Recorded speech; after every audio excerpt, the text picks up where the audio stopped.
We save the best for last every time, and that is prediction time. And I think this week is at the perfect spot because it's right before a game, so we're kind of getting hyped on this first game. So love it. So here we go. The Blazers play 4 road games between today and when we meet again next Thursday. Tonight at Philadelphia, 9-7 on the season. Friday at Brooklyn, they're 6-10. Saturday, the Washington Wizards, 10-7 on the season. And then on Monday at the New York Knicks, who are 9-7. So it's prediction time. Which games do the Blazers win, and which games do the Blazers lose? All right, before we start, it's my weekly humble brag opportunity. Break us off a slice. So far this season, I'm 12-5 picking games. Jared has pulled in the second place, hot on my tail at 11-6. And you, who were once tied, sorry, Orlando, you've had a couple bad weeks in a row here, man. You're at 10-7. I don't think I'm picking the grand scheme. I am 100% accurate on the grand scheme. It's just the minutia. It's just true. The little games, you know? Just the little things. True. Game by game are hurting me. And so the last 2 weeks, I've picked the Blazers to go 3-0, only to have them lose to the Nets and the Kings and just ruin that whole thing. Right out of the gate. Yeah. This week, I'm going to go the opposite. I'm going to say they go 1-3 in these next 4 games. And I think winning at Memphis to start this 5-game road trip was absolutely crucial. I think that was a game that they had to have, with Memphis being shorthanded without Mike Conley. Yes. And a game where we saw the Blazers play so poorly against them the first time and yet almost beat them at home. So if you're a Blazers fan, that was key that they got that win against Memphis earlier, because the rest of this road trip is difficult. Philadelphia tonight, Ben Simmons is going to be I don't know how the Blazers are going to defend him. I imagine Maurice Harkless will probably, out of the starting 5, will be the one to check Ben Simmons. But when you have a 6'10" point guard playing against a backcourt of Lillard and McCollum, and with a team who also wants to play Napier with those other two, I think it's going to be really difficult for the Blazers tonight. And the 76ers have played, they're 9-7. They've played the second toughest schedule so far this year. So they're beating good teams. And I just don't see the Blazers win this one tonight. Real quickly, I'll give them the win over the Nets.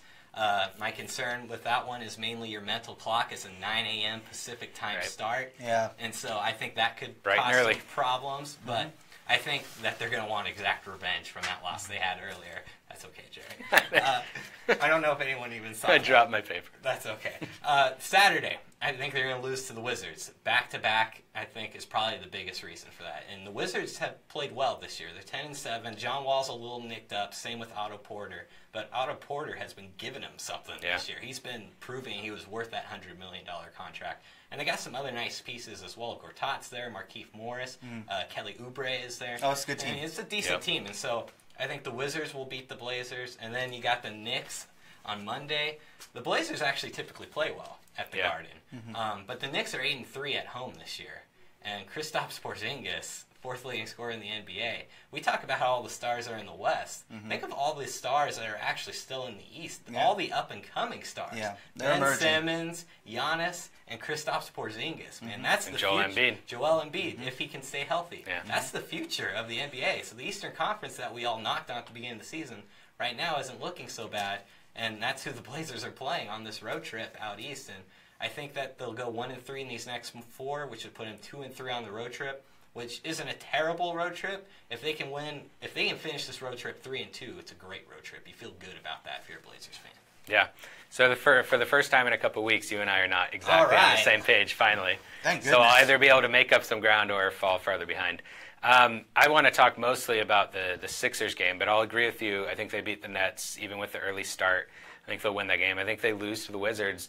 One, they're playing the second game of a road back-to-back, and the Wizards they're playing on Wednesday, and then they won't play again until Saturday. I think they're going to beat the Knicks because the Knicks are 8-3 at home, but they haven't beat a single good team at home yet. Okay. And so I'll give you some homework to go check that out. But no, I think I did check that out, but go ahead. Yeah, I think that they'll beat the Knicks. But the Sixers, I definitely think they're going to lose. I mean, they could win, but both Joel Embiid and Ben Simmons are really, really bad matchups for the Blazers. I think last year, if you remember, Yusuf Nurkic had 28 points and 20 rebounds against the Sixers, but Embiid wasn't playing. He was beating up on Jahlil Okafor and Dario Saric. So it's a little bit different this time. I think that Embiid is the kind of player that's going to just give Nurkic trouble and kind of take him out of the game, just like we've seen Marc Gasol do in 2 games against Memphis. And then with Ben Simmons, like you said, he's 6'10", just a really dynamic point guard, so much better than I even thought he'd be as a rookie.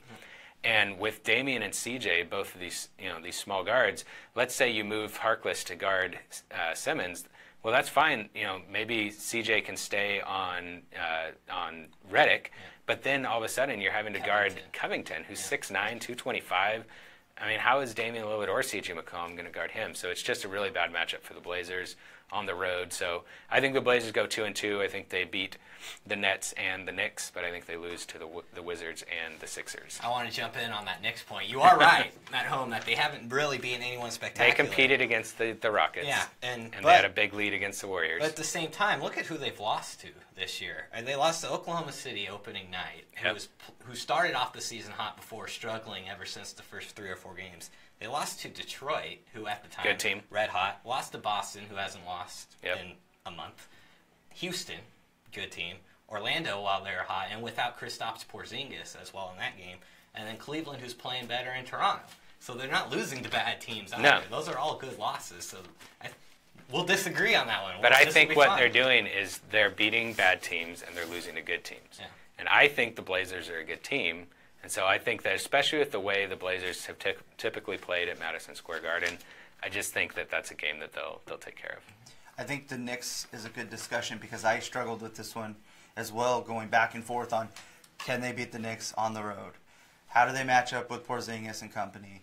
But I like where you're coming from a little more, and that's why I went with the Blazers to win that game at New York. But I wouldn't be surprised to see them lose. I agree with you on this, is if they can win more games than they lose, this road trip is a success. If they can go 3-2, this is awesome.